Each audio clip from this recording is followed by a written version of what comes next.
Good afternoon, evening, morning, wherever it is in the world you are.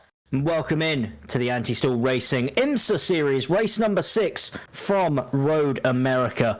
A circuit that is a little bit, I would say, controversial in whether or not drivers like it or dislike it. It has sort of that Marmite relationship, it feels like. You either love it or you hate it, and I think at the moment, I'm on the dislike end of the spectrum, I will say. But nevertheless, it is deemed as one of America's better road courses. Was looking up a little bit earlier, in 2021, was named the best road course for NASCAR, which surprised me a little, considering they also race at Watkins Glen. But hey. That's sacrilegious, that is. How you doing, mate? Yeah, I thought I'd just put in there and say that I completely disagree with that.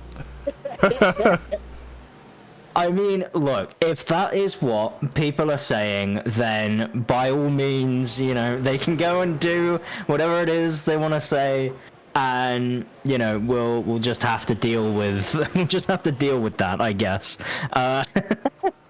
But it has been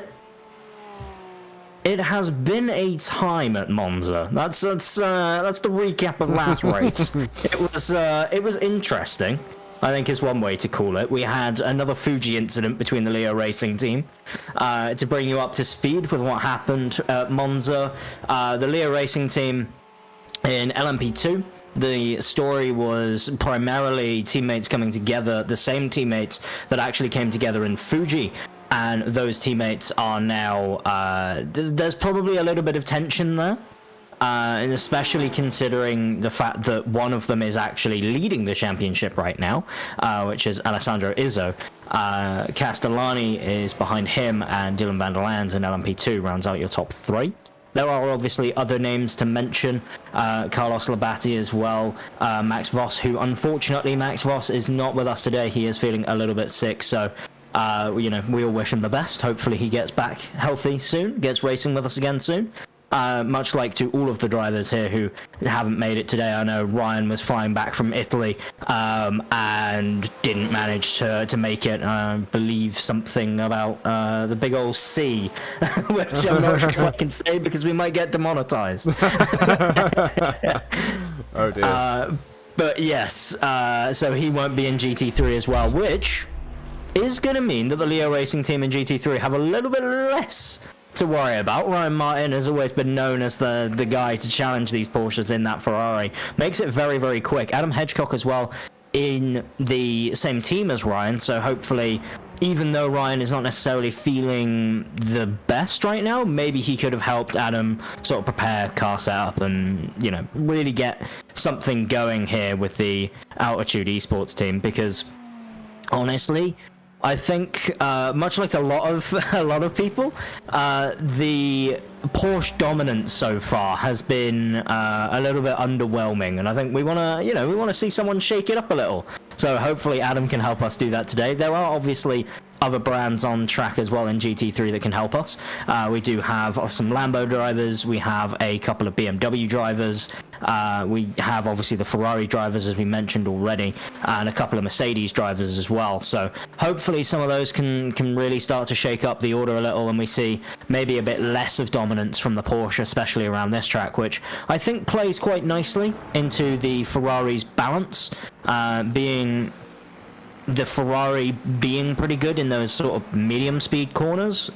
Typically you'll find that it does well around circuits like Road America, lots of long sweeping corners around this circuit, and the circuit itself, just to give people a little bit of a background history on the track, actually hasn't changed much since it was basically brought into existence, since I believe it was 1950s was when it started, it was when circuit racing started happening there. Nowadays, obviously, hosts some of the premier American series. It doesn't really have much of a world following, as far as I'm aware. Unless, of course, obviously, people are into the WeatherTech Sports Car Championship IndyCar series, you've probably seen and heard of this track, or you've at least watched a race there. Same with the NASCAR Cup and Xfinity series as well.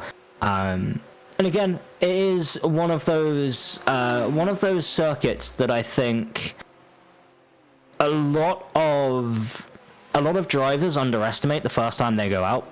They don't realize just how narrow the circuit is and how technical the circuit is as well. There are a lot of challenging corners here. It's very important to get those right. And when it comes to multi-class racing on this circuit, not a lot of room to pass either. So it'll be interesting to see how these guys, deal with it, both GTs and LMPs, how both drivers try to, play around with, do we wait until the corner to let the guy through? Do we brake later and try to leave them all the room on the inside, or do we instead wait until the straights and just let them have an easy time that way? Obviously you hope, in theory, if you're a GT, that all of the LMPs catch you on the straights, so you never have to worry about letting them through in a corner. But an hour's worth of racing, probably a little unrealistic. Yeah, it's going to be a tough one. I mean, you can see already how narrow the track is here. And with these GT3s, as you can see again, using the entire track, having to go from one side of the track to the other side of the track just to get around a corner, it's going to be quite tough for the LMP2s to get around, I think. Yeah, and the other thing as well is, obviously we were mentioning that the LMPs, sort of last week, we were mentioning how they're not necessarily the biggest cars, but they do take up a lot of footprint, especially with these GTs as well. You're finding it very difficult to put too wide around their circuit, let alone 3. Yeah. I wouldn't be surprised to see effectively pack racing being formed, where if there's GTs and LMPs trying to overtake each other and the LMPs are in a battle and the GTs are in a battle, you'll see the GTs basically go single file and the LMPs will do the same, and they'll try and just get past each other and then continue battling, because it's almost pointless trying to pass somebody while also passing traffic around their circuit.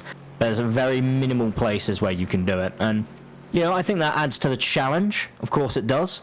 And, it adds to the driver awareness as well. I think the drivers who are going to be successful around here are going to be the drivers who are the most aware of those LMP cars, and definitely are the ones who can also get a good qualifying. Because, as I said, there's not many places to pass. You have into turn 1. If you're feeling a little bit brave, you can do it into turn 2 as well, although turn 2 does tighten on exit, so is a little bit harder to overtake. When I say turn 2, according to the track map, apparently it's turn 3, but we don't discuss the fact that America likes to call some sort of small bend in the road a corner, when really it's just a straight with extra steps. It's not just America, though, is it? I mean, have you seen Red Bull Ring? Yeah, that is true. I mean, in fairness, you can let it off for Red Bull Ring because the bikes actually have that BA corner because it is for them. Maybe not us in 4 wheels, but for the 2-wheel guys, it very much becomes a corner. They have to lean into it. They can't just sort of, treat it like it's an extended straight with some extra track added on. They don't have that luxury. But yeah, there's, as I say, not many places to overtake. You do have, obviously, as I say, turn 1, which we're seeing Adam Hedgecock go into right now, currently 7th in qualifying, 1.2 seconds off the pace of, I believe that is a Leo Racing guy who's leading right now, Nespolino, I believe. And yeah, I mean, going into turn 3, I guess. I'm probably going to call it turn 2 for the rest of the stream because it is. Anybody who wants to disagree can tell me that. Post in the comments. Feel free to. you can feel free, get involved. I mean, all interaction's good interaction, right? I mean, Andy just said that are we really attacking Red Bull Ring and not Jeddah? I think that is also fair. There are a lot of circuits that do it. However, I believe it happens, or at least I've seen it happen more commonly with American circuits than European circuits. Primarily the European circuits who do it are ones who also cater to bike racing and not as much focus on four-wheel stuff. Americans just seem to think that any sort of bend in the road is worthy of an extra corner or an addition of a corner, like, for example, turn 3, which is, in my opinion, turn 2, has the little sort of weave off to the right before you go into turn 4 is called 3A. Now, again, if you're calling turn 2 a turn, why not call 3A 4? Sounds like I'm trying to do algebra midstream, but I promise you that is what the official corner names are, and I don't understand it. If anybody has any information, if anybody has any sort of, links to links to people who number corners or do track maps for circuits, let me know why they do that and what defines a corner in a track map, because I genuinely can't. Well, I genuinely can't. At least they've been nice enough to name them after the number instead of what sounds like some sort of pasta dish. Now are we attacking Monza? We're attacking Monza. We are attacking Monza. And I think we're allowed to as commentators. I mean, in fairness, Monza does give us some amazing action, and at least it did last week in the IMSA series. Obviously, if you guys watched last week, you'll know. But for those of you who didn't, I don't know where you are and what you're watching, but come on, just join in. It's always good. It's always good racing here for the IMSA series, and honestly, I think it's the highlight of the week for Anti-Stall. I'm just saying. The action, I think, is better than what IndyCar and Touring Car are producing. Look, I'm not biased. Okay, maybe I'm a little biased, but look, when your passion is multi-class, you gotta big it up, Yeah, I'm not allowed to be biased, otherwise I get shot by the boss. Yes, Kevin, that's you. I mean, hey, if Kevin wants to, we can discuss it, and I can tell him all the reasons as to why all of the series we do are great. However, the IMSA provides the most action. You've got 2 races happening at the same time. It's just basic knowledge. You've got 2 races happening. It's amazing. It's great. It's really hard to keep track of. So you'll have to, you have to excuse us if we miss anything. It's always difficult to keep track of. But as we close down the end of GT qualifying, one thing that I do want to mention actually is how a lot of these drivers, Alessio Bernardi, you would see actually probably should be a little bit higher up than where he is at the moment. So it's really nice to see that. Well, yeah, just as I say that, I mean, he is on a flyer right now and is currently up on his personal best. Will be able to finish this lap, but won't be able to start another one, I don't think. We have I've noticed in the telemetry we've had quite a few absolutely smashing laps that just haven't made it because they've had a 1x on the way around somewhere. Yeah, that's another thing as well that you have to be quite careful of around here. It's very, very easy to get an off track, especially for the LMP2 guys who are carrying so much speed through these corners. You've got to be so careful that you don't touch any of the grass, because that will immediately count as an off track. Alessio here just dipped his wheels into the gravel, so I'm not sure if that's going to count for him or not. Although he's still pushing, yes, so we'll have to find out. That's got to be an off track. Yeah, he's got in. And he's in. Very unfortunate for Alessio, because that was looking like it was going to be one heck of a lap. Maybe not enough to challenge Nespolino, who, by the way, Nespolino set a, if we're talking real life comparison times, has set a ridiculous lap, going 3 seconds faster than any GT3 has ever gone around here, and almost matching GTE times. So I'm not sure if you want to say that iRacing GT3s are quicker than GTEs or in real life or the same speed. Well, I think, but it's everyone's quicker when there's no fear of death. This is true. this is true. I think it's, not only that, but I think in iRacing, obviously, we have perfect conditions, and we can have all these wonderful, nice things that they don't necessarily get the luxury of in real life. For example, you get the tire blankets, the tire warming is completely different in a sim to how it would be in real life. Thankfully, it is getting closer these days, definitely so, as we are seeing Lewis on his final lap. I believe this is an out lap, though, so I wouldn't be surprised to see him come back into the pit lane. He's been on this lap for 3 minutes now, it seems like, or at least that's what it's telling me on my end. Not sure if that is true or not. But yeah, in terms of sort of the lap times and everything, I think the other thing as well you have to consider is, while iRacing focuses on the GT cars potentially matching more closely to what the Pirelli series did way back when, and what the what was it, the Blancpain series, I believe is what it was called, what they did as well. Those series were around for a while, definitely, as the LMP2s are released, and Benjamin Seiss is back. So first one missed the last 2 weeks. First one out, he's eager to get back going. He's eager to show us that lovely paint, and why not get a little bit of a drift on for the crowd as well. We love to see it.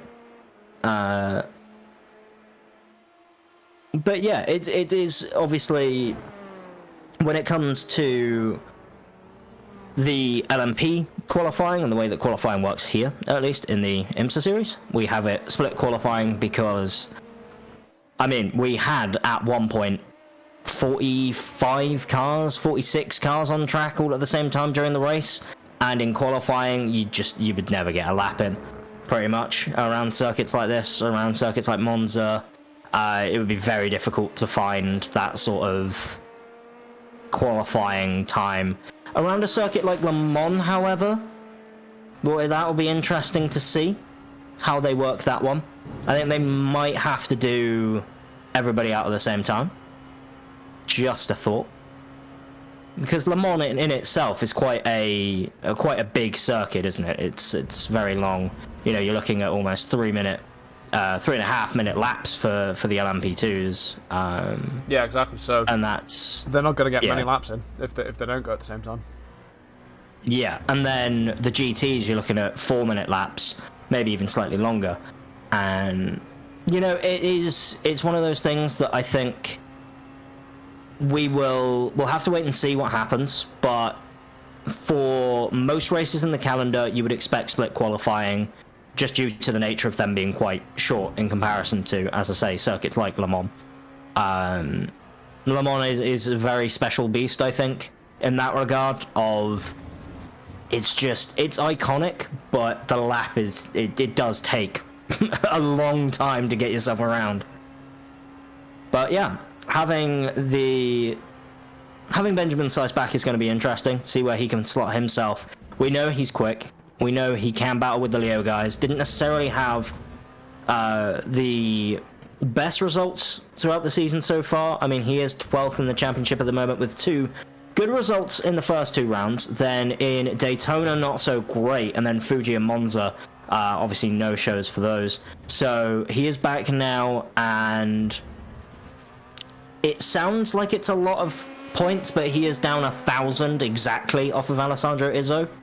Now, that sounds like an awful lot of points to be behind. However, with the amount of points that get given per race win, per fastest lap, and all the rest of it, then that 1,000 point deficit could come down quite easily by the remainder of the season. You've got a really hard fought battle for the top 3 in the championship, all separated by pretty much 100 points. Frank Smits is there or thereabouts, with down 300 points off of Izzo. So again, your LMP2 battle is looking quite close, pretty much. I would say realistically at this point, top 8 can probably stand a chance of doing well. Maybe top 10, and they're separated by, and again, this sounds utterly ludicrous, but they're separated by 800 points. So, if you ever wanted to collect a lot of points in a race series, this would be the way to do it. Would be to, join us here in the Anti-Stall Racing IMSA series, do 2 or 3 rounds, finish, and you'll probably be around about 400, 500 points by the end of it. It's, it is rather generous, but it does mean that I think then it becomes slightly harder to work out, who's going to be winning the championship at the end. Especially going into the final round, it could be, we may know who's winning by that point. Depending on how Alessandro Izzo does, depending on how his teammates do, we might find that actually he's going to be leading the championship, and it's really not going to be close between a lot of other drivers, but we'll have to wait and see. It certainly hasn't been that so far. The championship has had a lot of thrills, a lot of spills.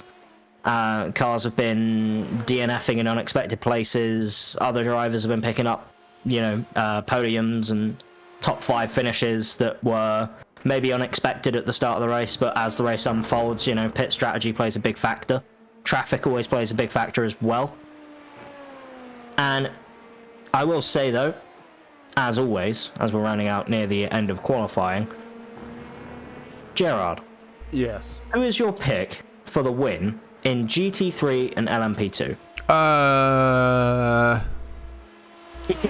I'd really like to see a win. I'd like to see a win from Adam in GT3, Adam Hedgecock, just so that it's not a Porsche.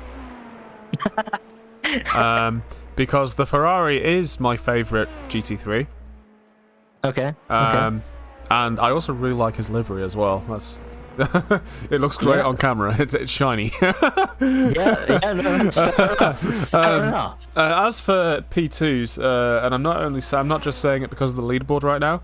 I would like to see a win from Benjamin because I don't think he's got one yet. And first race back after a couple of races out, I think it would just be really nice. Did he not win? Did he not win in the first round with that one stop? The first round one stop. That was brilliant. Yeah. He was the only one to do a one stop and ended up winning the race. It was close though. It was close. It wasn't he wins it by an absolute mile because he only stopped once. It was pretty hard fought. So yeah, that's right. There were obviously mistakes being made, but yeah, it will be definitely interesting to see, can he, repeat what he did in Indianapolis? If not, can he at least be in a position to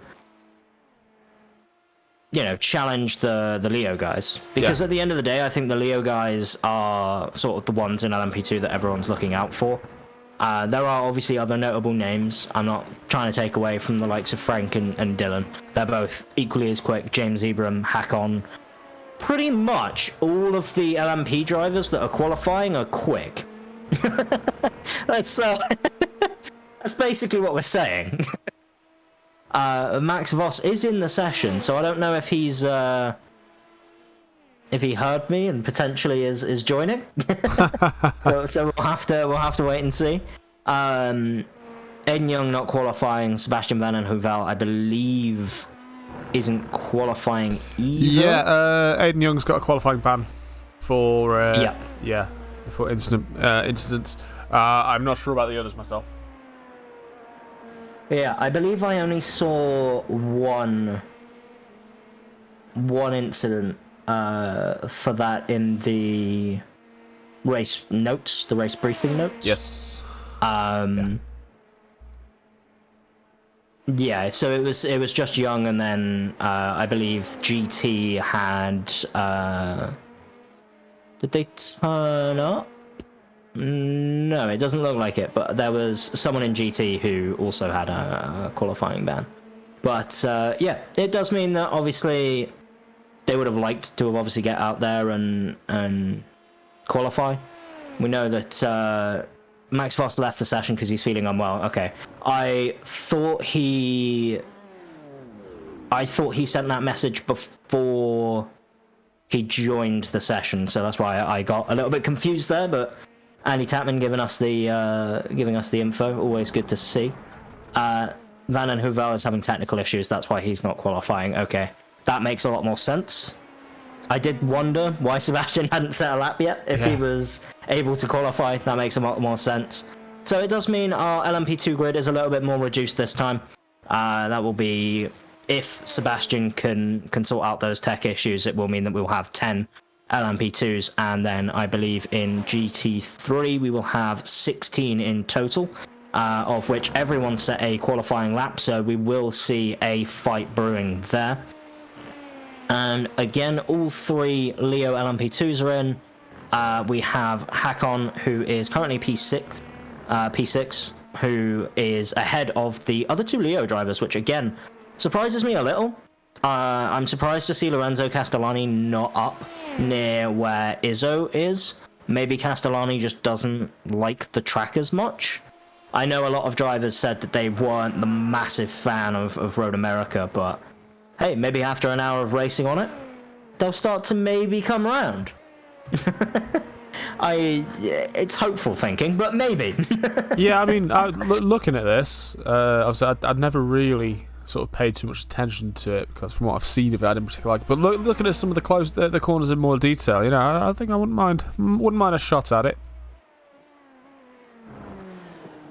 It is definitely one of those tracks, though, that I think, as I mentioned like earlier on in the broadcast and sort of when we aired, that it is, you know, you go into it with an expectation of, I'm either going to really like this or I'm going to really hate this, and there's going to be no in between, as Alessandro Izzo's fastest lap so far puts him incredibly close to what Benjamin was able to do in his LMP2. So we are starting to find where that time is, although that is oh no, not where you end up. That is the wall, Izzo. You want to keep it on the grey stuff, as Benjamin Seiss has been doing. I don't know whether or not he has potentially picked up any off tracks, but he did set a green first sector, and then in his 4th he did go purple as well. We'll have to wait and see. Does he improve on his lap time? It doesn't look like, but it was so very close to what his personal best was, a 149.032. So yeah, he's consistent at that pace at least, which means hopefully, as far as Seiss is concerned, he will be able to, you know, get out in front, maybe, you know, have a little bit of a battle with Izzo, and then start to reel it in and start to, you know, think of his strategy, think of the game plan, see what Frank is doing, see what Dylan is doing in, you know, in the other LMP. And, you know, you can't count out any driver here, I don't think, not in LMP2. I think the field is so close, as we're seeing literally everyone in top 5 separated by 0.3 of a second. Ibram is 0.5 off, almost 0.6 off what Seiss was able to do, as well as I believe that's Carlo Labate and Hakon Grebstad at the back, 0.7 off and 0.9 off respectively. And if we compare that to how the GT3 grid is, Nespolino is absolutely dominating the field, being 0.5 quicker than anyone else. And then you have, you know, 0.2 gap, 0.1 gap, 0.1 gap, sort of back through the grid, and it sort of stays around that 0.1 gap really for the rest of the grid. So it looks like from P5 downwards it's going to be a close GT3 fight. It looks like maybe the top 3 are going to start, oh sorry, the top 2 are going to start running away, and then P3, 4 and 5 will be battling, and then obviously that's probably going to then mean that everybody else behind them is also battling, which should make it quite interesting. Having you know, what would that be, almost 14 car, maybe 13 car battle for for 3rd place. It'd be interesting to see. Yeah, now I'm wondering, is anybody going to get rear-ended this race, you know? It's happened for the past 2 races in turn 1. Yeah, I was trying not to mention it. I did mention it slightly earlier in terms of that they have collided But I'm trying to, wish away the curse that seems to be affecting Leo right now. Because, as much as their GT team are doing well, the LMP guys have been a little bit unlucky. Still able to recover in a lot of those races, so clearly whatever race strategy they've got going on is working absolute wonders for the team.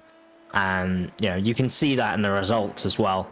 Those guys haven't really given up at all in any race, even though they've had early issues. So the turn 1 contact maybe not something that's affecting them too badly. Quali's over. And indeed it is. Well, it is indeed over. Yeah, it does fly by pretty quickly. Yeah, it does. That really did. 2 minutes for everybody to finish their laps. And people still on a lap. Carlo Labate is down in Sector 1, up in Sector 2, down in Sector 3, purple through Sector 4, down in Sector 5, so he only has one corner really in a straight to improve on his lap time. He did do a 149.9 is his best, and he crosses the line. And does he improve on his final lap? He does, but it doesn't get him any positions. Unfortunately, that is a 149.8. And oh, man, it was so close to going into the 148s. He was pushing so hard in the final 2 sectors. He set purple in both Sector 3, Sector 4, and was pushing like an absolute madman in Sector 5 to try and get into the 148s. It wasn't able to do it, but he still does take pole position from Alessandro Izzo from Frank Smits, which will round out your top 3 in LMP2, and then your top 3 in GT will be Luigi Nespolino, Fabio Ponta, and Raul Suarez. And again, Raul Suarez, very, very quick driver. Again, look to see him and Victor Roman doing well in the Porsche Cup battle, I believe we can call it, for, top honors in GT. It is basically the Porsche Cup. Adam Hedgecock separates the Porsches, though, so it is nice to see a Ferrari up there, finally able to get in the mix. So good on you, Adam, for doing that. We did say last week how, in terms of that Ferrari, it does feel a little bit underpowered in comparison to the Porsches around him. So, all the drivers are going to complain about BOP until they're winning every race. So we'll just have to, we'll have to wait and see what happens around here in Road America, see if any results change. But if not, and IMSA comes back for a second season, maybe we can see some revisions being made, maybe ballasts are being applied to people who take certain cars as a way to balance things. Again, just throwing ideas out there. Who knows what happens? It'll be exciting, shake up the field a little. I'm going to be honest, though, I'm disappointed no one took the McLaren. Yeah, I want to see some fire. Yeah, I know it's not the quickest car. It really isn't. But it is, it's still a fun car to drive. Handles really well. It's very, very quick through the corners. And maybe not as quick in the straights, but you can definitely make it work. But yeah, with qualifying over, the warm-up just starting now, we will have a little bit of time to relax, get yourself a drink, get yourself some popcorn, do whatever it is you need to do. Because I'm going to be honest, this race is, once it gets going, it is going to be non-stop.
And we are back. Apologies for that. We did have a bit of a technical issue going on with the stream, but we are back and warm-up has just finished. So we will take you through the grid order for today's race.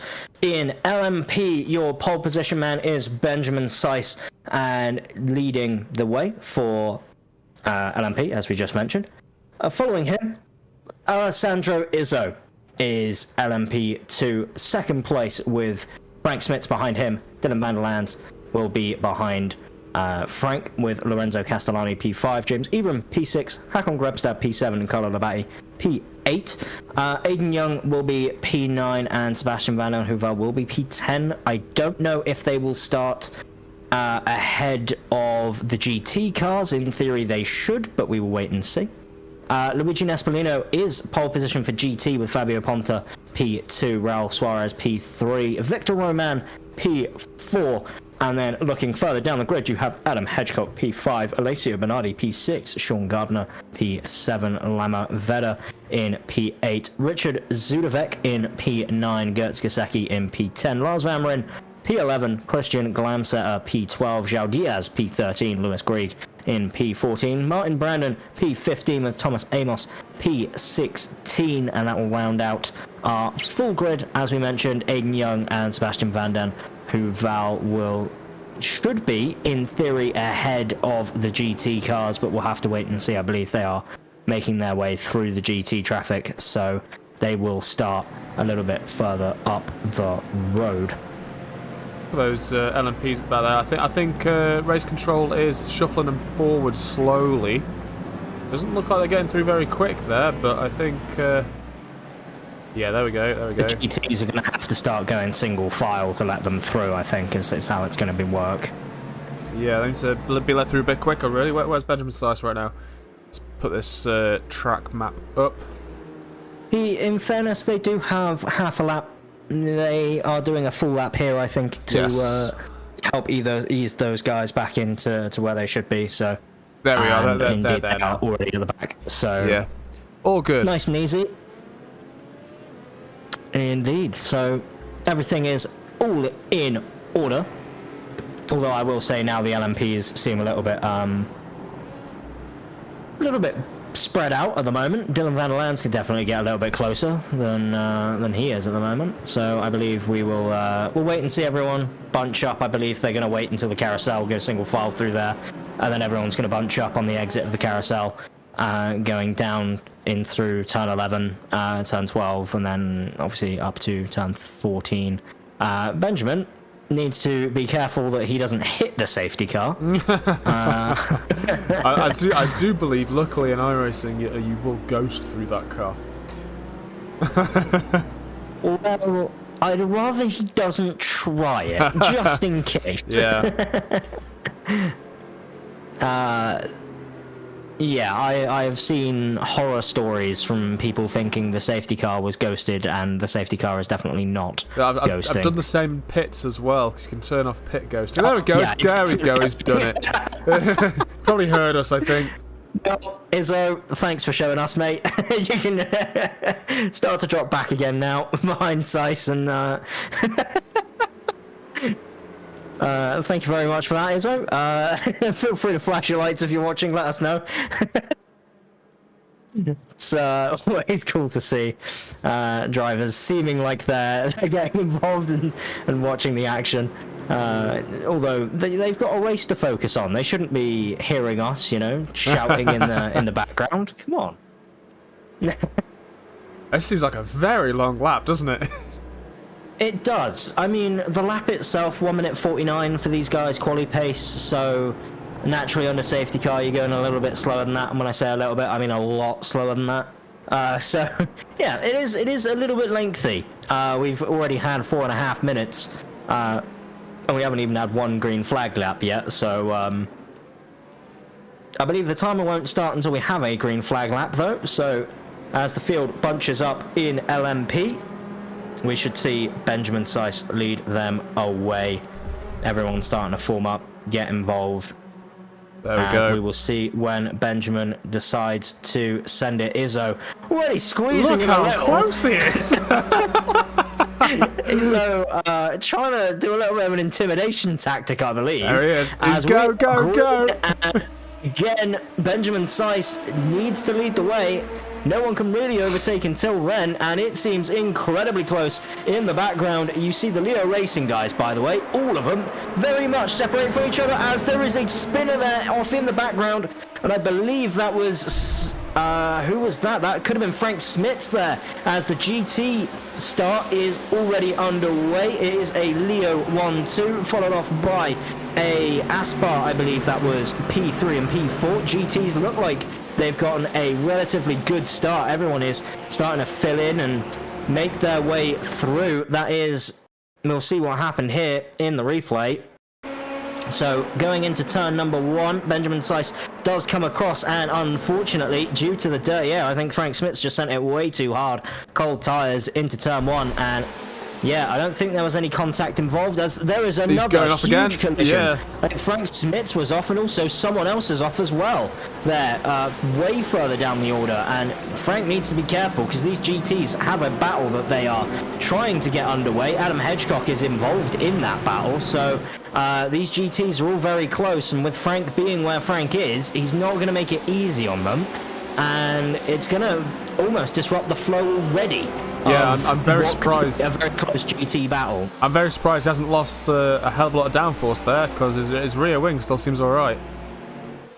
Yeah, it certainly does for now, and again, you'll see a lot of these drivers starting to already have incidents further down the field, and Sebastian Van den Heuvel is now going up, is being overtaken even by, I believe that was Aiden Young. Yep. So I don't know what happened between those guys, but I believe there was also some contact there as well. They are got something happening up ahead. And here is your battle for P1 overall. Benjamin Seiss was able to get out to a lead. And yeah, Alessandro Izzo deciding that no one else needs the cones. You should have memorized the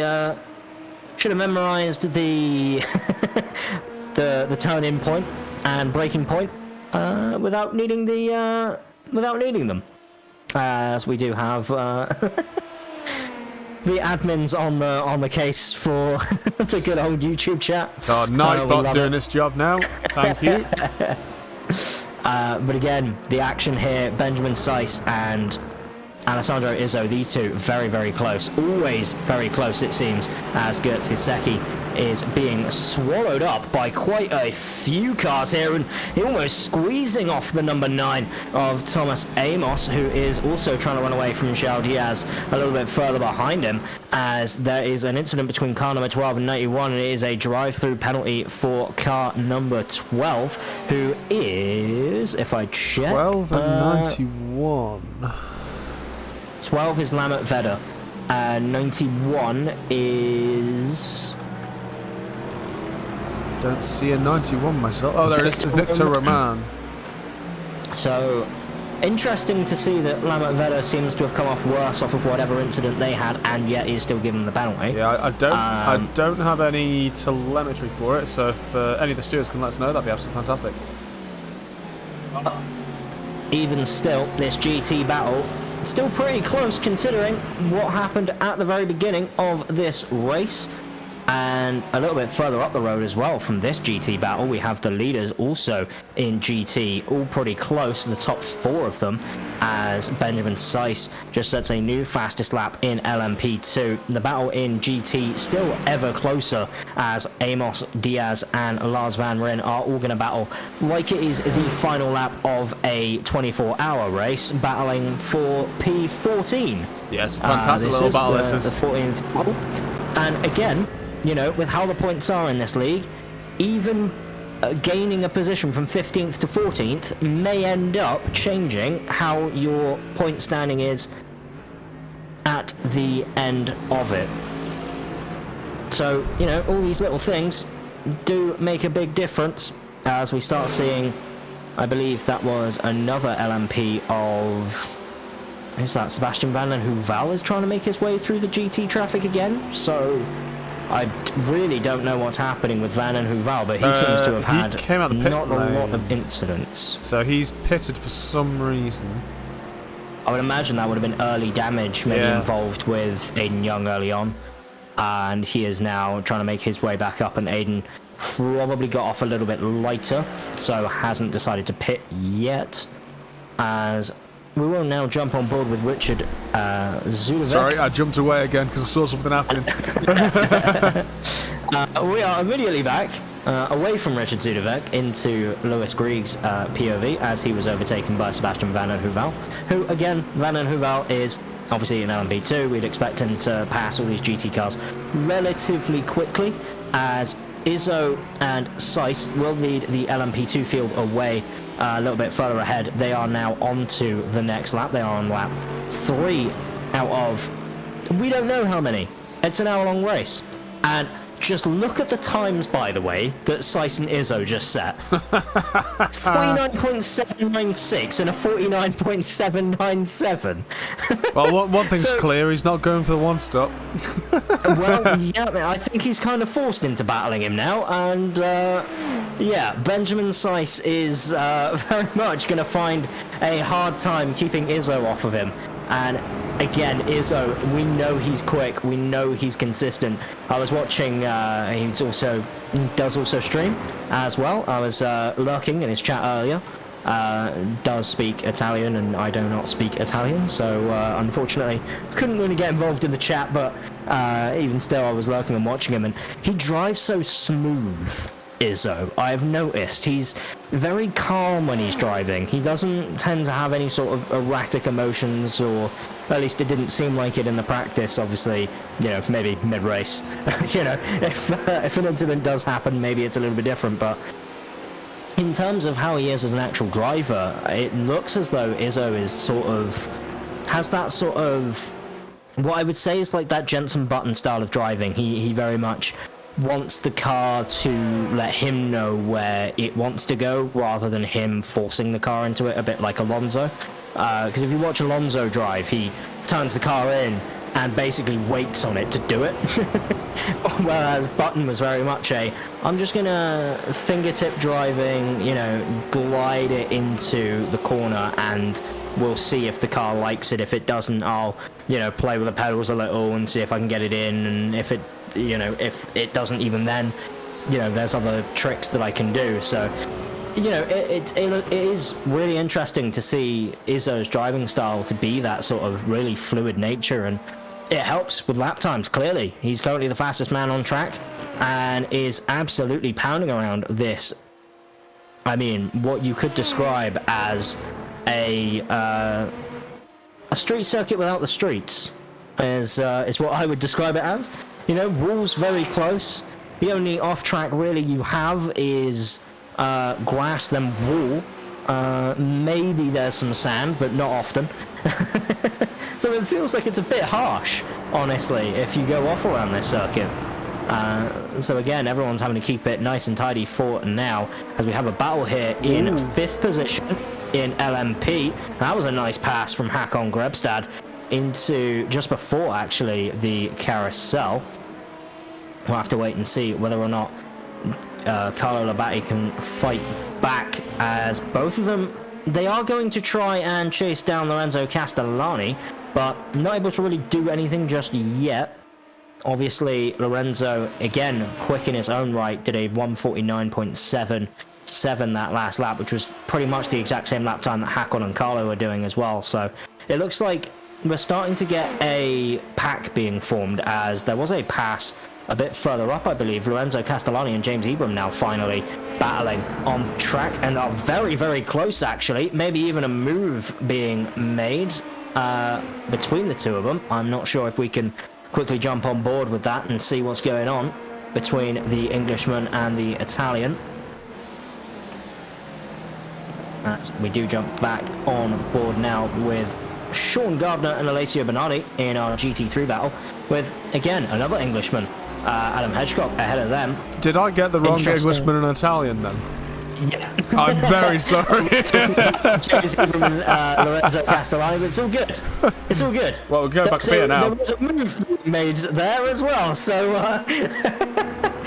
we'll have to wait and see whether or not that move was successful. I believe Alessio Bernardi did manage to make it past Adam Hedgecock, and then Sean Gardner wasn't able to follow through. So, Yeah, we're now seeing Carlo Labate and once again Hakon Grebstad battling very, very closely indeed. Hakon able to make the move once again. So it seems like they're playing a bit of leapfrog together now, is Carlo and Hakon, and they need to be careful because if they aren't, if they start slowing each other down even, then Dylan van der Lands will start to catch up, and Dylan is not going to say no to a free opportunity to make any sort of moves. There is an incident between car number 427 and 420, which is Van der Lands and Aiden Young. Van der Lands actually getting the post-race 5-second penalty for that one, so at the moment it won't change the order, but potentially near the end of the race that may make a difference, especially if Van der Lands does manage to overtake Hakon or Carlo.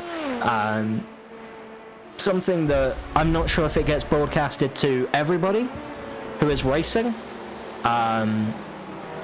but we'll have to keep an eye on that and see whether or not any drivers realise that and start playing around that sort of team. There has been a crash. There has been a crash. Oh dear. This is Lammert Vedder we are on board with. Going into, I believe, this is the second to last corner, as the incident between car number 94 and car number 8 is no further action as well. Just keeping you up to date with that as Benjamin Seiss comes around. Tell me Benjamin didn't get involved.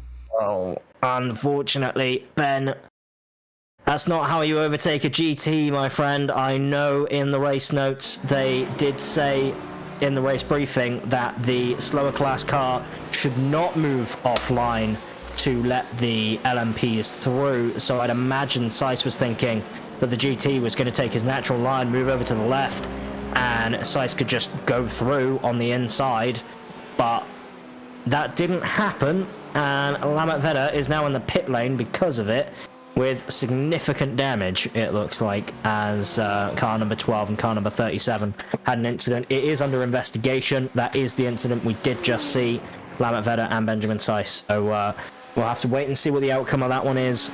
Obviously, Seiss was probably expecting one thing, didn't get what should have been done. I think that's going to be a penalty. I think it's going to be a penalty. Oh, 100%. I think Seiss will get the penalty, but I don't think it will be as harsh as it probably otherwise would, given the fact that in the briefing, the GTs were told, stay on your line. Do not move offline to let a LMP through. Stay on your line. And it looked as though Benjamin was waiting for him to go to the left. It also looks like maybe there was a bit of netcode as well. Yeah, on screen, on my screen it didn't touch. 100% on my screen didn't touch. So obviously, with online racing, we do have these wonderful things that do plague us. We do have, obviously, you know, netcode and having to give a little bit more room than you otherwise would, due to the fact that you do have, you know, you're racing with people from all over the world, right? You're not just racing with someone who is right next to you on the same piece of tarmac. You know, you're racing in your room or your kitchen or, you know, wherever it is that you race. Yes, I do see people actually racing in their kitchen, by the way. That is a thing. There are setups of people who race in their kitchen. I was going to ask. It is great. It is great seeing it. Mine personally is in my room. 78 and 36 under investigation. So that's Carlo Labate, and 36 is Martin Brandon. So LMP on GT. Interesting to see how they'll rule that. Usually you put that on the incident of the faster class. I think I have got telemetry for it. Let's take a look. So this is what happened, Martin Brandon, and then I would imagine if you look behind him, there is Carlo Labate in the yellow LMP. Oh, man. Just misjudged it. Yeah, the LMPs carry so much speed through there that, honestly, it's difficult. You know, the LMPs want to get through as cleanly as possible, but it's not always the easiest thing to do in the world because, you know, once you commit to a line in the LMPs, you kind of really need to just go for it. You can't really back out or change your line, especially on the exit of a corner. Maybe to the entry of the corner you can, but on the exit of a corner, definitely not, as the Leo Racing team have finally made their way past the GT battles and are starting to now hunt down Benjamin Seiss, that is Alessandro Izzo and Lorenzo Castellani, all very much trying to hunt down for this race lead. And a little bit further down in GT, Luigi Naspolino and Fabio Ponta currently leading the way, with Raul Suarez in P3, Victor Roman P4. So I believe the GT top 4 hasn't changed at all. There has been a change of position further down the field in P5. Alessio Bernardi has managed to get past Adam Hedgecock for P5. So it is a Porsche 1 through 5 in GT, with Adam Hedgecock being the only non-Porsche in the top 6. Our only other Porsche, by the way, P11. So there's something about Porsche and quick drivers. This seems to be how it's going in GT right now, as Benjamin Seiss, having an awkward time overtaking the GTs, hasn't really had the best time of it, it feels like, as he is waiting once again for the car to go to the outside line before he makes any moves. And he is through nice and cleanly. I believe the Leo guys also made it through nice and clean, but I believe... I think the Leo guys actually made it through cleaner than Seiss did. So Izzo is now on the back end, but also Lorenzo Castellani seems to have favoured the most in traffic here, because he is now on the back of this battle for P1 as well.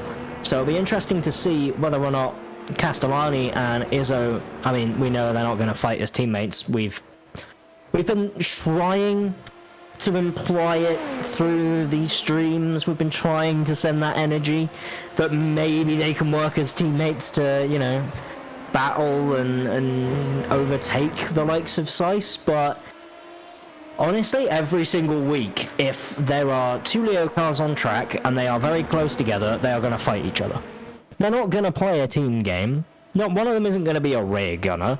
The other one just wants to get past and try and make it any way possible, as we saw from Monza T1 last week, which was, yeah, I think the less said about that, the better.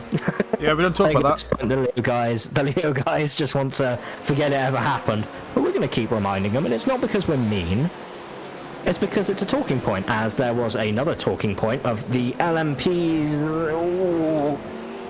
bit awkward, as the 420 and I believe that's Carlo Labate may have come to actually and forced a change in the GT lead from 73. That is Fabio Ponta, who is now leading the way from Luigi Nespolino. We'll have to wait and see exactly what happened here. So Carlo Labate going into, I believe this is turn number 4?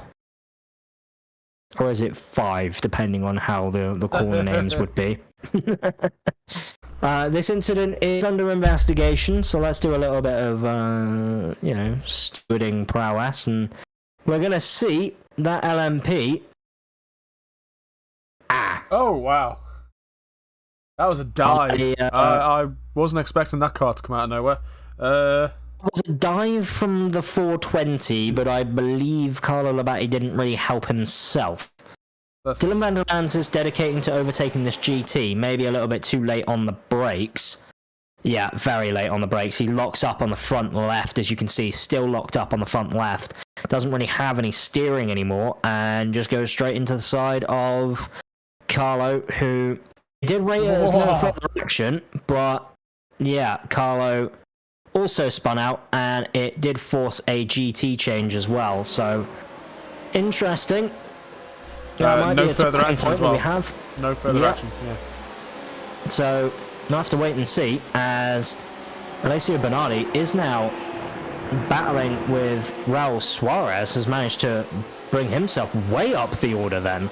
I'm not sure if anything happened between Raul Suarez and Victor Roman, but Alessio Bernardi was with Adam Hedgecock at one point, and now he's battling for P3.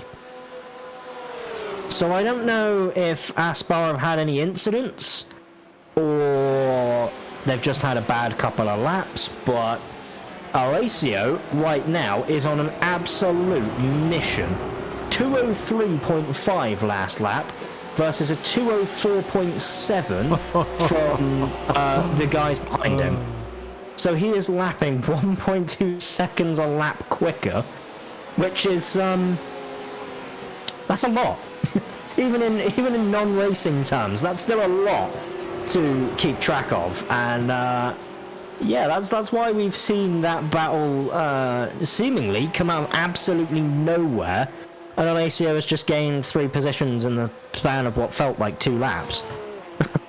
So, ooh, interesting had a to see. crash. Let's take a look here. Hakon. Hakon, Grebstad, and Who's the rear? I would imagine so. It looks gravel. like. Maybe not. Maybe not. Not quite. So flat out through the next part of the corner. 94 and 36. There's an incident. So the 36 is Martin Brandon, and there is Hakon into the wall. And into the very road again. hard. Yeah, he's going to try and get out of the way, I reckon. And there is the 36. And there doesn't really look to be like there was any damage caused by that. It was a light touch, not at all. if anything. So I'd imagine that will come back as a no further action. Yeah, 100%. Like, he was holding the brakes, he was staying still. Yeah, Hakon didn't really have any sort of say in the matter, really.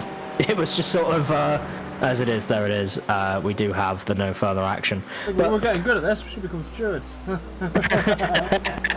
Well, funny you say that, actually. I was a steward at a kart track at one point. Nice.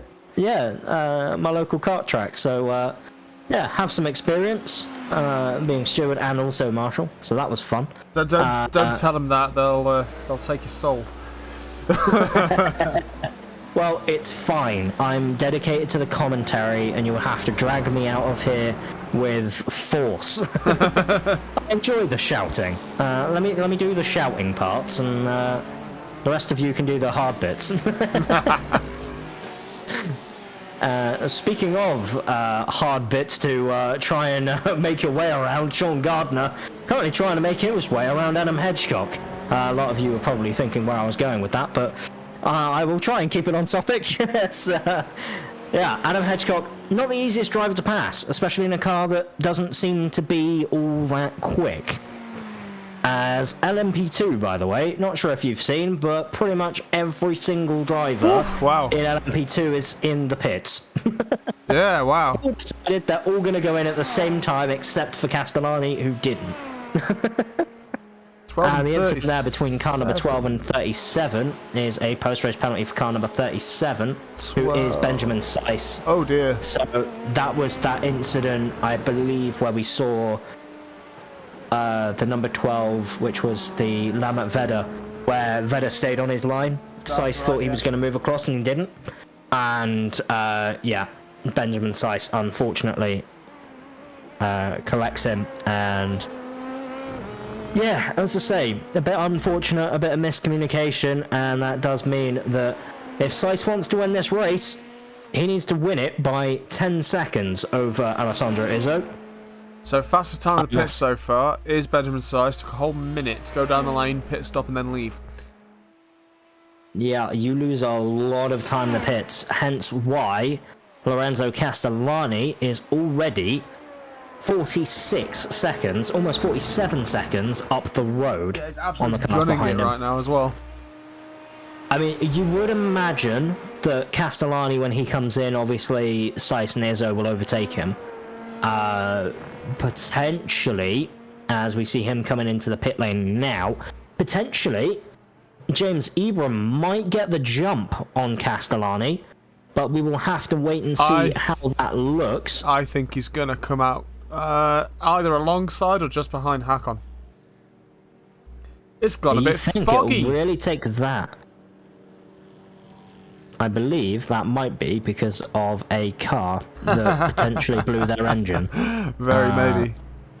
Not necessarily fog. There has been a lot of incidents so far, so yeah, it wouldn't surprise me. Actually, as there is a battle in the pit lane, by the way. Not sure if you saw that.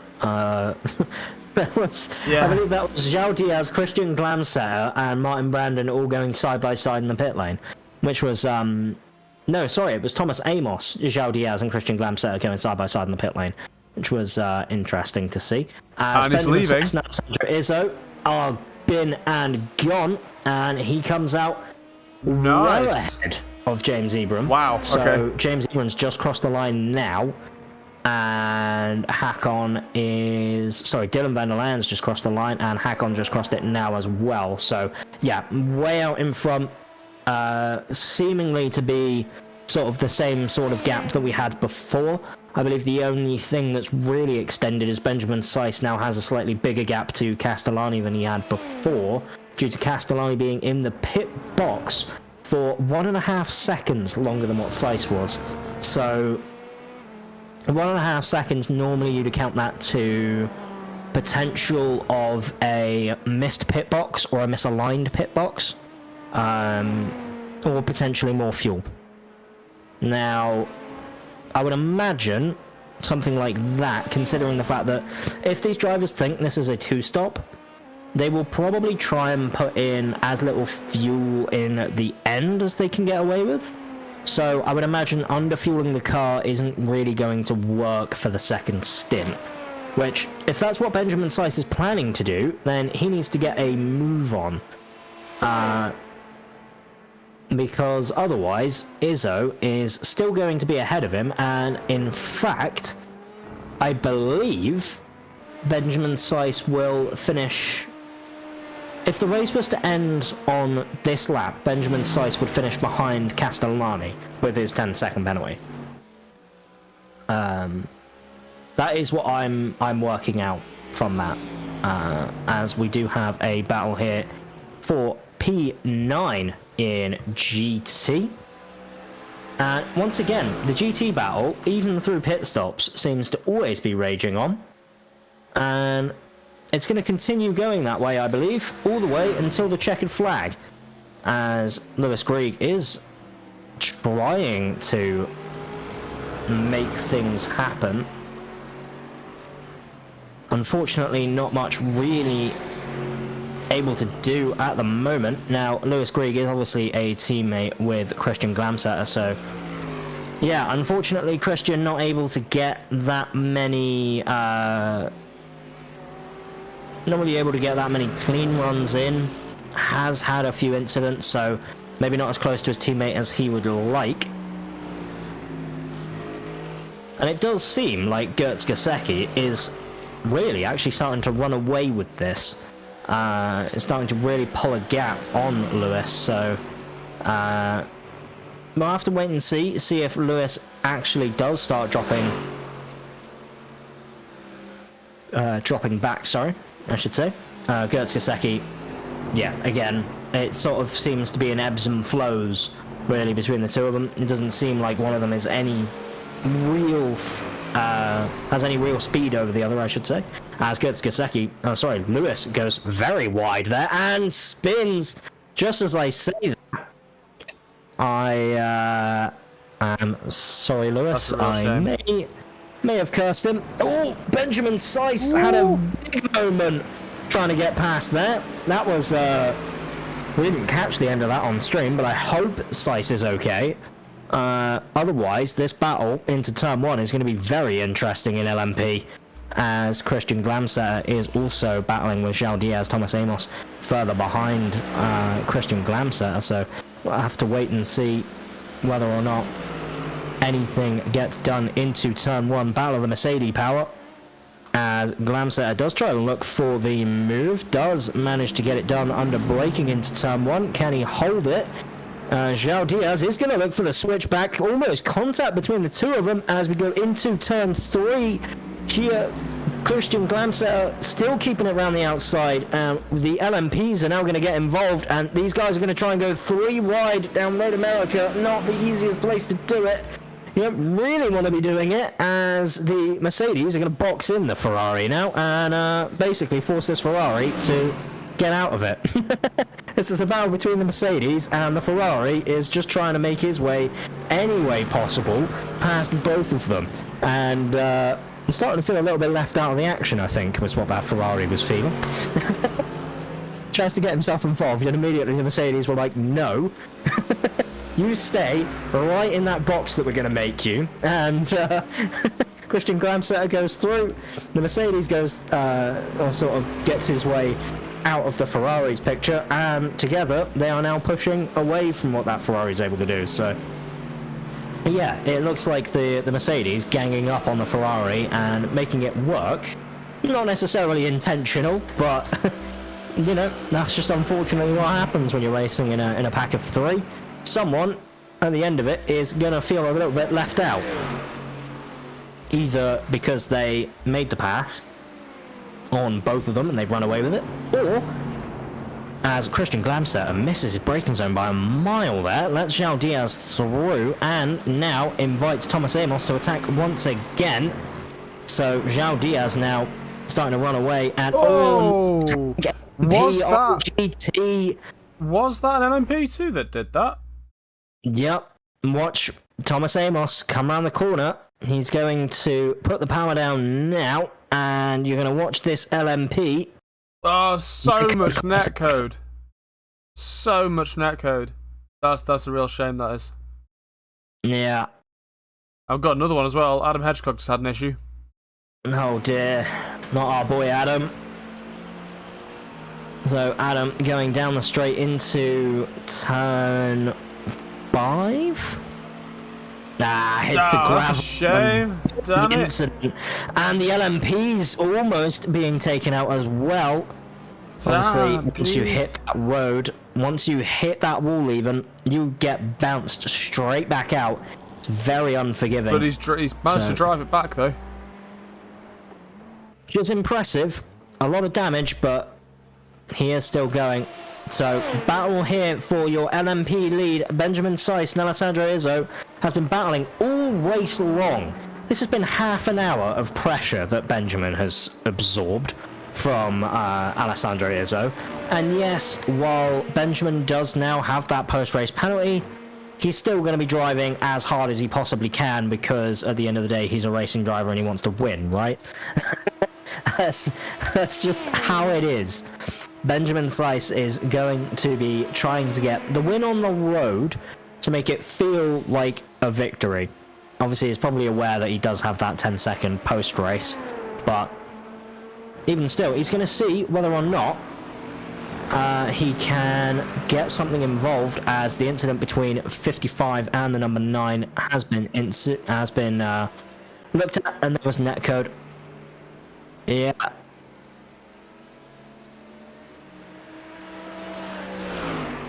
Again, the thing with the LMPs is they are quite twitchy cars, and when they commit to these high-speed corners, they don't have a lot of room to work with. They're pretty much on the limit all the time, as we start seeing the grass being brought onto the track there from people going wide, and that's not going to make it easy going into a couple of these corners, as Izzo is still trying to make his way through round the inside. The GT making it nice and easy for these P2 drivers. And as a P2 driver, that's what you want. You want the traffic to just get out of the way, let you take your racing line, and away you go. But it's not the way that it always goes. As Benjamin Seiss, it was trying to break the slipstream a little bit there. Was not necessarily weaving down the straight, but was just changing his line a little bit, just to see if Izzo can change some stuff around. We will stay on board with this battle for a little while. But it is your closest battle on track, is this battle between Seiss and Izzo, so we'll have to wait and see whether or not anything happens between the two of them. Further down, just giving you a bit of an update on other battles happening on track, as Sean Gardner and I believe Richard Zudovec are also battling it out, and that battle is incredibly close. Actually, no, it could have been between Sean Gardner and Gert Siosecki, sorry. Not Richard Zudovec.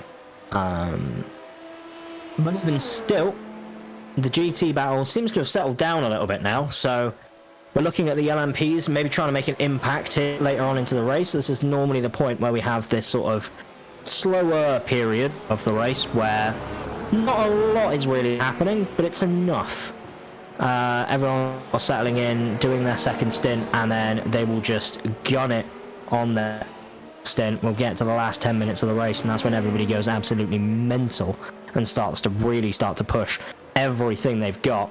And, you know, Alessandro Izzo is just doing what he needs to do right now. Sitting in that window of Ben, and making sure that if Ben makes a mistake, he is right there to pounce on top of it. And he also knows that if he can stay within 10 seconds, as there is a massive battle going on here between the two Mercs, a little bit of contact as well, but nothing harsh being done. Christian Glamsetter, João Diaz, that is, battling very, very close indeed on João coming out the victor of this Mercedes battle for the time being.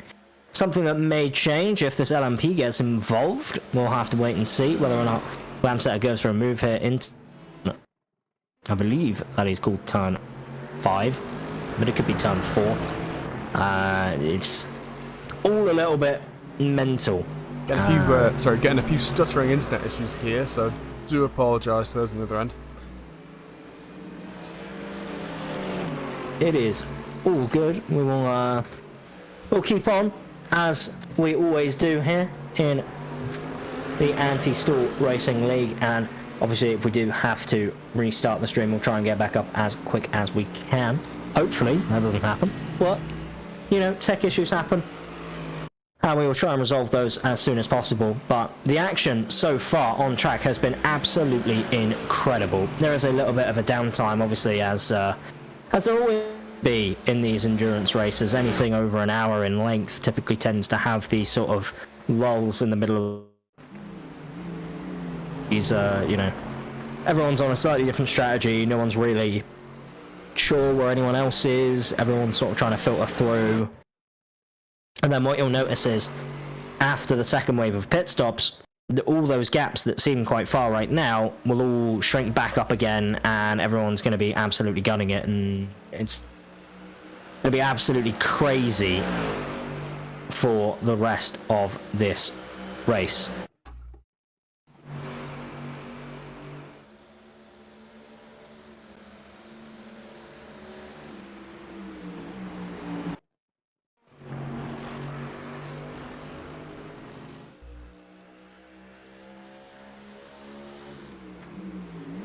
What?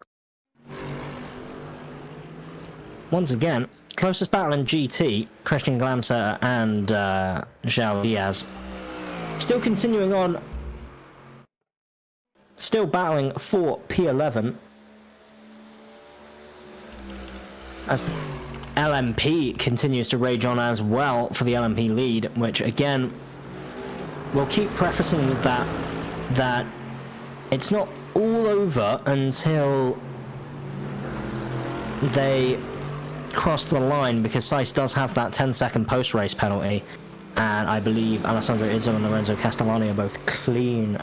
That's concerned, so Seiss will finish P3 at the moment. James Ibrahim's not quite close enough to make any sort of gains off of that, but if he gets within Seiss, there could be a potential for him to drop down a few more positions.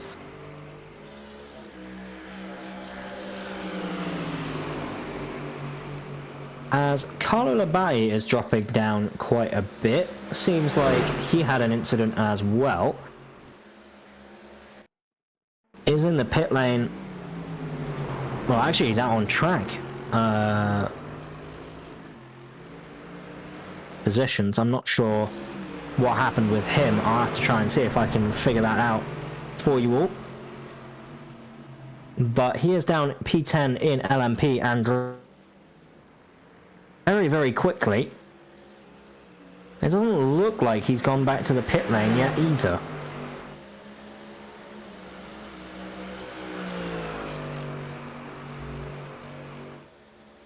As Glamsetter did manage to make that move back on João Diaz and is starting to finally get a little bit of space, and we'll have to wait and see whether or not he can use that space and doesn't make any more mistakes and can press on and start to try and catch up to his teammate Lewis Grieg.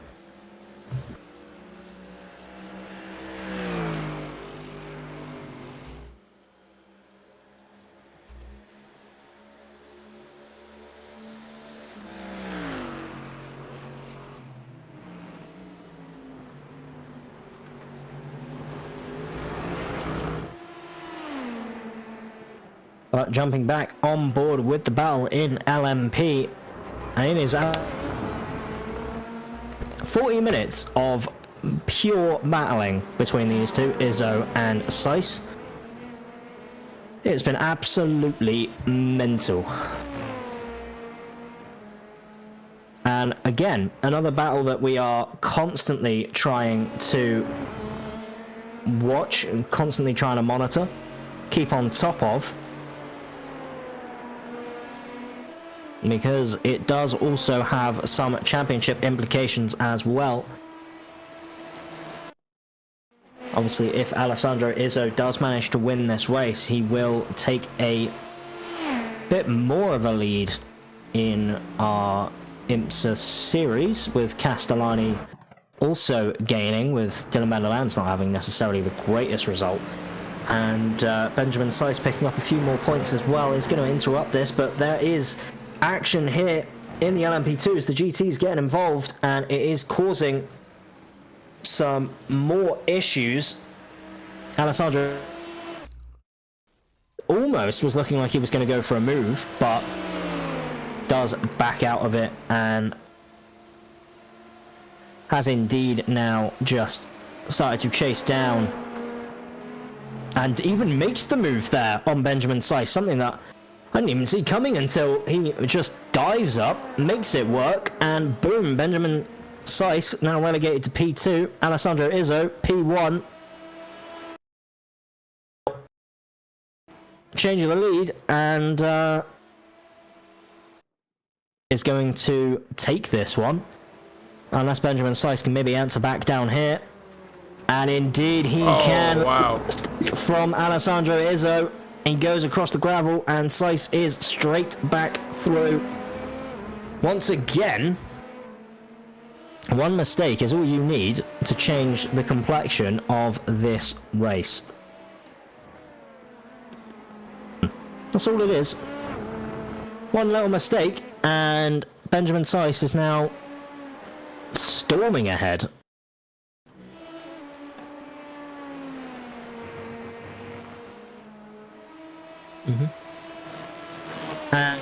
Due to the technical issues we do have, we will be doing a quick restart of the stream here.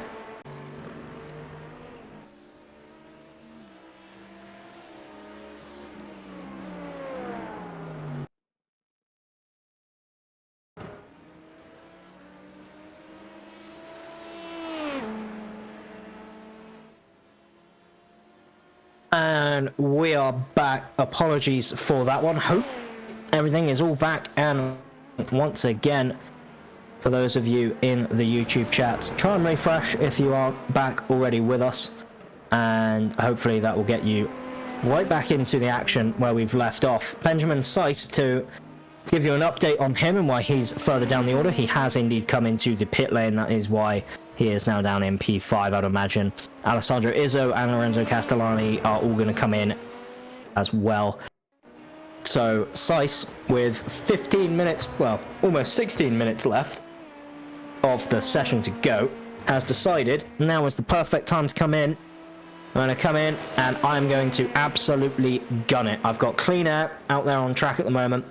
Frank Smits is ahead of me but does need to pit, so I can just absolutely floor it, and hopefully that puts me ahead of where Izzo and Castellani are both going to be, as well as you would imagine it will put him ahead of van der Lans and Smits as well, obviously with him being pretty close to where Smits is already. And we will see, is Izzo going to come in? Indeed he does. Is he going to be joined by his teammate? Indeed he does. So the only other people to watch in P2 is Dylan van der Lans and Frank Smits ahead of this battle here in P2. We'll have to wait and see. Does Dylan come into the pits? Because if not, that's one extra car that Benjamin Seiss might have to overtake. And he does not. So that will be interesting.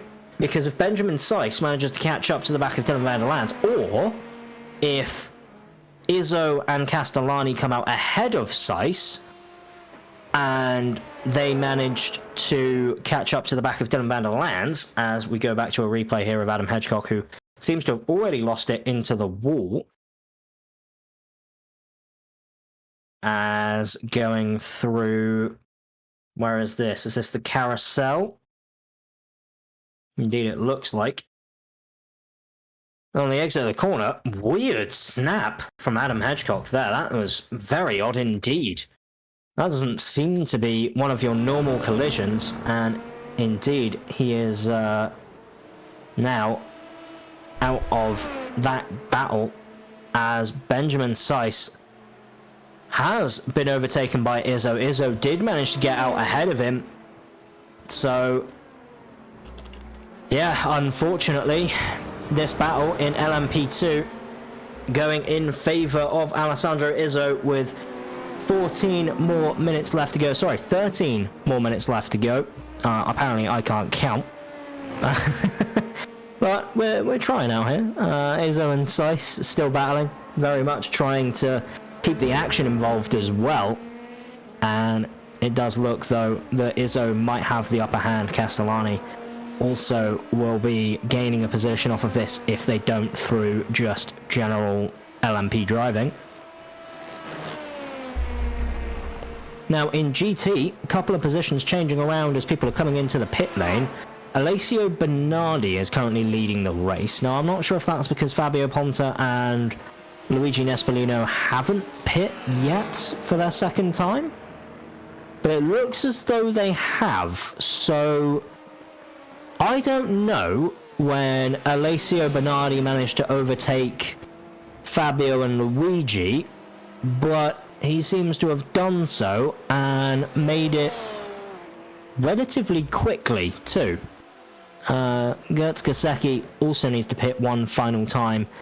Is in a bit of a weird place, sort of out by himself in the middle of no man's land, it feels like. With Victor Roman and Raul Suarez behind him, both for the Aspar Racing team, and Richard Zuderwijk there in P7 in GT, Sean Gardner P8 in GT. Pretty much everyone in GT has pit twice, except for Gertz Gasecki, so we'll see Gertz pit one more time. Everybody in LMP has indeed done all their pit stops, so once Frank Smith comes out of the pit lane, that should be it. We'll know where everybody is, and we'll know what battles we are looking for in both LMP and in GT. As Frank Smith has been in the pit lane an awfully long time, maybe picked up some damage. Sebastian Van den Hooval is trying to get past the number 73, I believe that is a Fabio Ponta, and make sure that he doesn't get overtaken by Aiden Young in the process. Aiden Young now driving for HPDS Academy and is trying to put some of that Academy training to good use. Trying to pull out all of the good old driver tricks. See if he can make his way past Sebastian a little bit further down here in the LMP order. This is your battle for P8. Frank Smith's currently in P7, so it does come out of the pit lane after spending 1 minute and 32 seconds, which is an awfully long time in P2 to be in the pit lane for. So I'm not quite sure what happened there.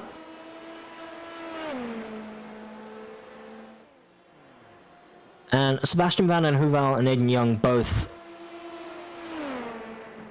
still very much trying to fight for P8, as there was a mistake made by Sebastian Van den Hooval that may allow Aiden Young to go up the inside here. Very unorthodox place to try and make a move. Still makes the corner. So Aiden putting on, honestly, very, very clinical move. Something that, you know, maybe caught him off guard a little, caught him napping. Sebastian Van den Hooval should not really be letting that move go ahead. That's one of those moves that you sort of get caught by, and as a driver, you're like, you immediately sort of look at the guy ahead of you and think that A, the guy was a nutter, and B, that maybe, just maybe, you need to start covering those moves off. Starting to maybe think about doing it back to him as well, seeing if he'll give you the room. But very respectful for Sebastian Van den Hooval. Did race hard, did race quite fair as well, so no contact was made, and that's always what you want to see when the pass gets done.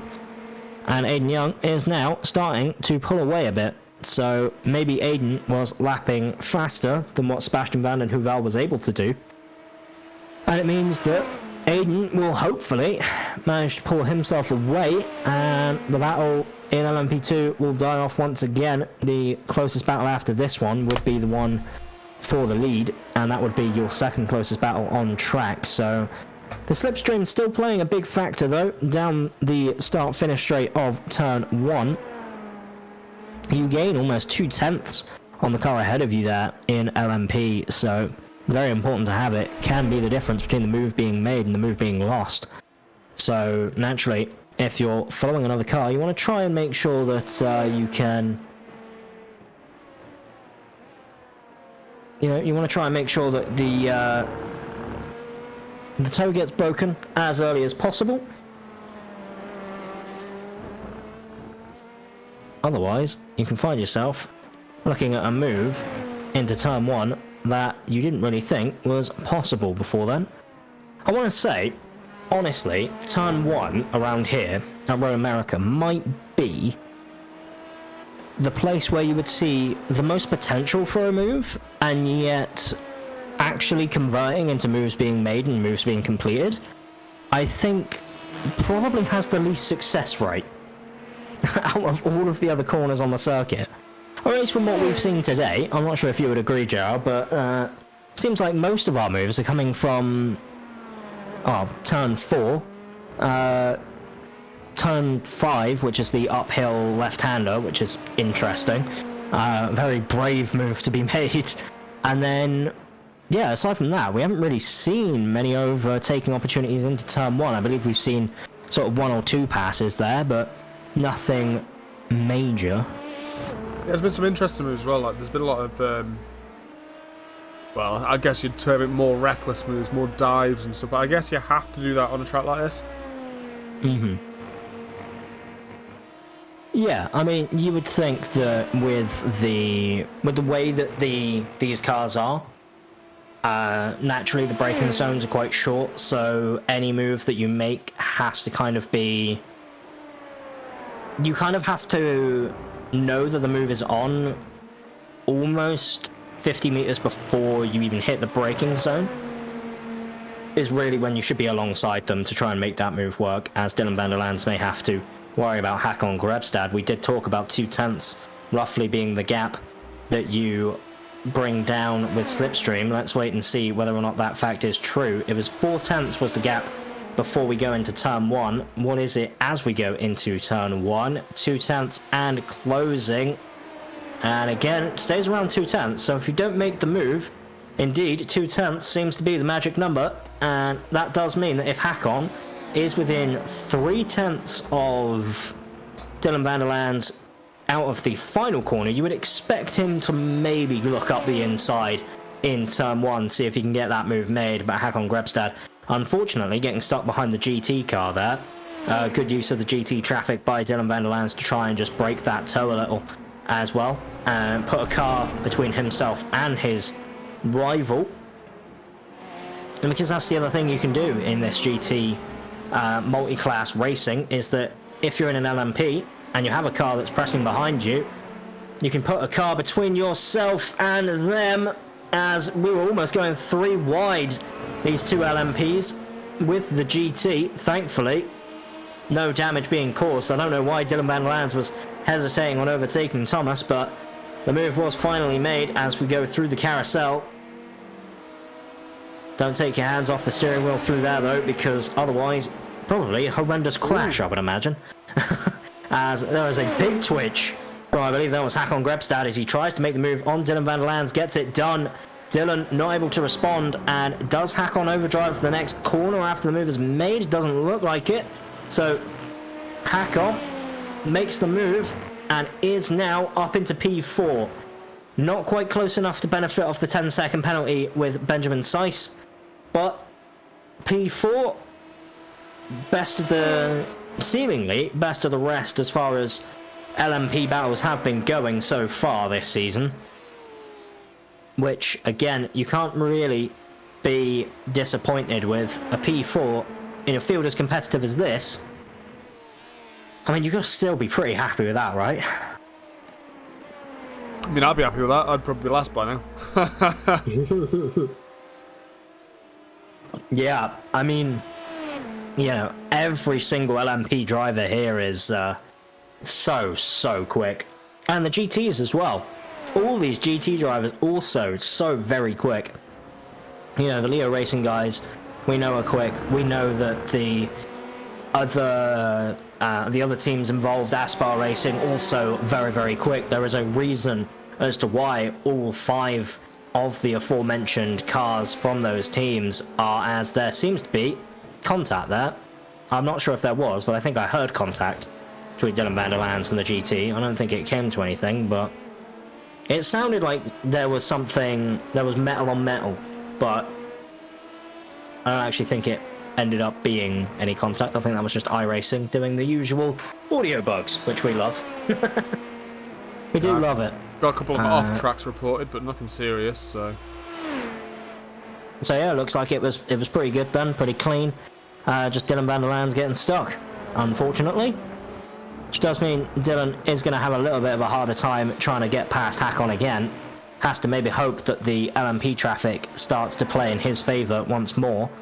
As Benjamin Seiss, now that Alessandro Izzo has made the move and gotten past him, Benjamin Seiss has been slowly dropping off the past few laps, and with pretty much 2.5 minutes, give or take, so you'd imagine 2 laps left for these LMP guys, this lap plus next lap, so this lap will be your final.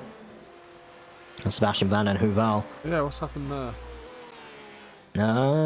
Is not in the session like anymore, it looks like. Yeah. That's a shame. So, Sebastian Van den Heuvel, unfortunately, not on our timing screens anymore, which is making, at least my timing screen, go a little bit AWOL. It seems like Richard Zuderbeck is currently 5 minutes off, which doesn't seem right, but seems like all is good now, though.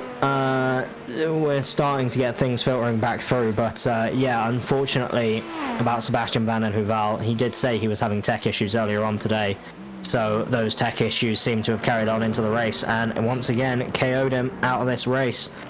Benjamin Seiss, unfortunately, with that 10-second penalty from earlier, wasn't really able to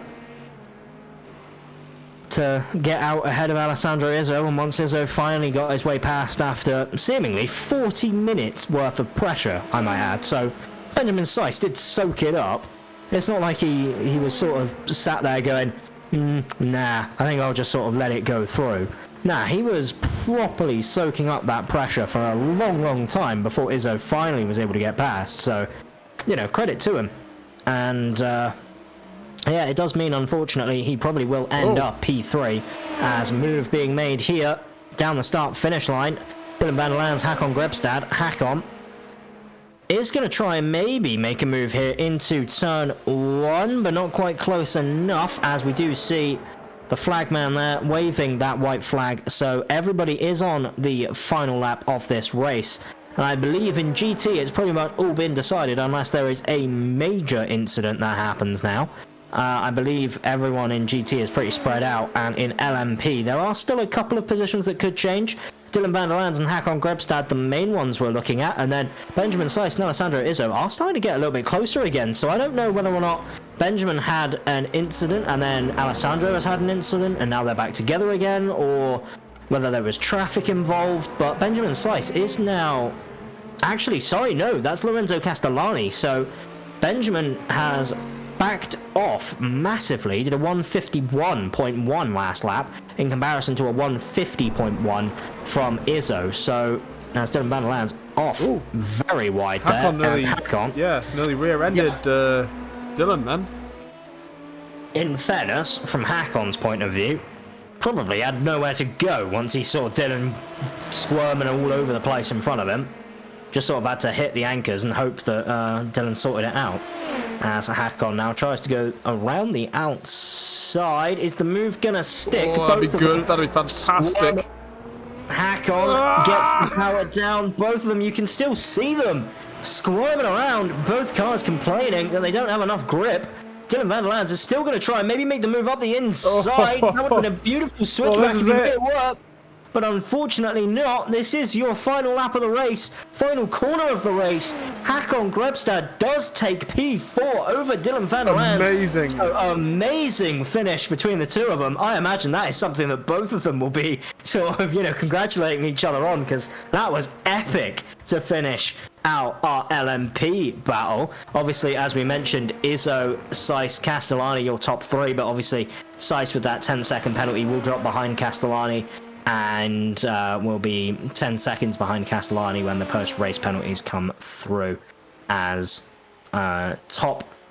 I'll round out your LMP finishers, actually, because I believe pretty much everyone is now finished. Yeah, they are. As we do have the top three in GT now crossing the line as well. So in taking your LMP win is Alessandro Izzo. P2 will be Lorenzo Castellani when everything is all said and done. Benjamin Seiss will take P3, but on the road it was Seiss, then Castellani, Hakon Grebstad P4, Dylan van der Lands P5, James Ebram P6, Frank Smits P7, and Aiden Young P8 there in LMP. Then in terms of GT, Alessio Bernardi took the win from Fabio Ponta from Luigi Nespolino, so all Leo Racing top three with Victor Roman, Raul Suarez for the Aspar Racing Team 4th and 5th, Richard Zudovec in P6, Gertz Kosecki P7. Sean Gardner is coming across the line to finish E8. Lars Van Ryn P9, Lewis Grieg will round out your top 10 in GT. Christian Glamsetter, João Diaz, and Thomas Amos round out the last couple of spots, and then everyone else, unfortunately, a DNF, Sebastian Van den Heuvel with tech issues, Adam Hedgecock with that unfortunate incident that we saw, Carlo Labate again, unfortunate incidents, Martin Brandon, Lambert Vedder, and Max Voss, unfortunately, all out of the race. But, Gerard, mate, as always, IMSA provides, and it provided in a big way, battles all the way to the line. Benjamin Seiss and Izzo, I believe, was the story of the race. That battle was going on for forever, is what it felt like. Absolutely was. Almost for the entire race, that was. And I do feel like your point was made. You know, how you're saying IMSA is the most exciting race of the week. You know, I don't think any other race has action all the way through just like that. You know, absolutely insane. Absolutely amazing. It really is. And, you know, it's one of those things that every single time we go racing here for the IMSA series, we end up in this sort of really nice sort of bubble of where we can have two amazing races all happening at the same time, and everybody gets something to talk about post-race. I don't think there is a single person on that grid who didn't have a moment of action in that entire race. It was incredible. Now, I'm not sure if we have anyone joining us for interviews. I believe Alessandro Izzo is the only one. Working on it. So far.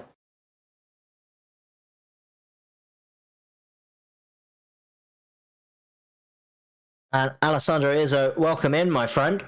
Once again, another win from yourself, and you know, you were battling hard for it with Benjamin Seiss. It wasn't like it was particularly easy. I believe it was like 40 minutes of pressure before we finally made something happen. How do you feel the race went? Hello guys, hello. Yeah, the race was really clutch. I was always behind him, and I trying to pass, but it was really hard because I think he had a lower wing than me, and it was so hard to pass. But in the end, in the pits, I managed to save enough fuel to pass. It was a good race. Yeah, absolutely. And as you said, you know, the lower wing makes it difficult to pass, and you know, the fuel saving came into it. And you know, we said that you were sort of not necessarily stuck behind him, but definitely battling hard for those 40 minutes. And do you think maybe that played a factor in being able to sort of finally get that move made? Were you able to save more fuel just by sitting behind and not necessarily actively trying to fight him? And also, did you realize that he had a 10-second penalty as well post-race? I had a 10-second penalty, yeah. Yeah, unfortunately, he did have... I didn't win the race? Wow, no, I didn't. I didn't touch. as in Benjamin had the... Seiss did. Yeah. Yeah, sorry, Seiss did. Sides. Okay. Sorry, yeah. No, Benjamin Seiss had it, which means your teammate Castellani moves up to P2. But why the penalty for traffic with GTs? I imagine. Yeah, so unfortunately the two of them collided. I think it was between him and Lambert Vedder coming out of... Is it turn 13? Vedder just never sort of moved after the exit, just stayed all the way on the inside line. I thought Seiss was probably thinking Vedder was going to move to the left to take, the natural GT line, and didn't. And there was a bit of miscommunication, and they made contact. Looked a bit like netcode, so we'll have to maybe review that. But yeah, it was definitely eventful. But hey, even still, the 10-second penalty in the end didn't matter for yourself. You were still able to make that move and get it done before the end. And as always, mate, it's always cool to see the LMPs who are driving and racing away. And it seems like you guys in LMP all have such a high sort of skill level. Is there sort of anything at all you want to try and maybe, give out as tips to anybody who's looking to try and get involved in the LMP? Any sort of beginner advice for those who are looking to get into it? I guess it's only practice. A lot of IMSA races with a lot of crashes and a lot of traffic. And you have to be patient, but sometimes it's hard to be patient with the GTs because they seem so slow to us. But it's the key, the patience, and not to wreck anyone. Yeah, no, absolutely.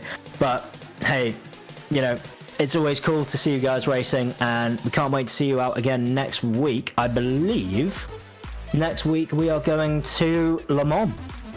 The big one, obviously. You excited for that one? Yeah. I don't know, because my teammate Caste is really fast in the track. He will for sure win. We will see. Yeah. Well, hey, we cannot wait to see you guys getting out there again for Le Mans for next week. And before we let you go, is there anyone you want to give a shout out to? My team, and all my teammates, Caste, who had a difficult race, and also bad luck in the last races. So nothing. Thanks, guys. See you next round. Yeah, awesome, mate. See you next round for Le Mans, mate. Bye. Ciao. And Gerald, any final thoughts you want to give before we wrap up here, mate? Well, I'm just on the edge of my seat sweating a bit from having to push all these buttons, and fix things as they go along. It's been a bit of a crazy stream from a tech standpoint, but yeah, hopefully it was watchable enough. Yeah, no, absolutely. We always want to make sure we put on a show here, and of course, speaking of shows, we do have more coming up for you on Monday and I believe Tuesday as well for the IndyCar and Touring Car respectively. And well as obviously next week, you guys know it's going to be the big one on Friday. And unfortunately, I won't be there, which is a shame. Oh dear. I was hoping I would be able to make it, but unfortunately, I have plans, so I'll have to miss my favourite race of the season. Yeah, it looks like it's going to have to get a substitute in as well, because I'm also not there next Friday. Oh dear. Yeah, I'm running a pantomime, so he's definitely behind me at the minute. Well, I'm sure there'll be a stream up. We'll try and get all that sorted for you guys for next week, but as always, we hope you enjoyed. If you did, feel free to follow us on all the social medias. We have it all linked in the description of the video, and of course, drop a like. Let us know how we're doing. Get involved with all the action. There's still spots available in the IMSA series, so if you saw the action and you want a piece of it, you want to get involved, you want to challenge the ISO, you want to challenge Seiss, you want to challenge the GT guys, get yourself involved. Why not? You got 5 races left and the next one's at Le Mans. Make your debut at Le Mans. That's mental.